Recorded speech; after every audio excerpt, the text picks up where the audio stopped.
tuturuan ko kayo kung paano ilipat yung pera natin na nasa Shopee Pay papunta sa ating GCash. Ganito. Itong send money. Itong send money. Pipiliin natin yung wallet.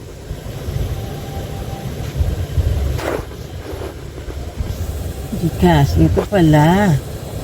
Ano ba? Ayan guys, kaya black yan ay binablock talaga nila kapag nagre-record ka. Hindi ako yung may gawa niyan. So kapag naglalagay ka ng number o ng password, kahit na ano ay nilalagay nila yung black. Ganito lang pala guys. So yung send money, yun pala yung pipiliin natin at ilalagay natin yung ating number sa GCash, yung pangalan sa GCash. Pipiliin mo yung GCash, tapos yung number mo ilalagay mo, tapos ina-next natin, tapos 3,000 ba, 3,600 na lang. So parang kumonti. Ano yung 96? Merong bayad na 15 pesos. So 3,600 lang ang makukuha natin. 3,600. Hindi kaya 3,650. Paano kung merong 50? 3,650. So subukan natin kung makukuha natin 50 kasi may bayad na 15 pesos. So next natin.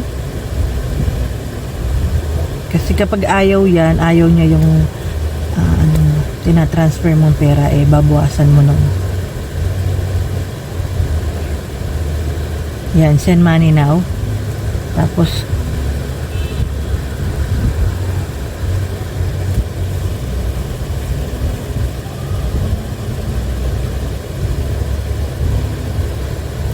yun, i-okay na lang natin. So, ang natira ay 112. Ayun lang guys, ganun lang kadali. Tignan nga natin kung nandun na sa GCash natin yung pera. Punta tayo sa ating GCash account. Nandito na yung pera. So, may balance pa ako kaya naging 3,861. Ganun lang kadali guys ang mag-transfer ng pera. Bali, isi-send lang natin sa GCash. Yun lang guys. Thanks for watching.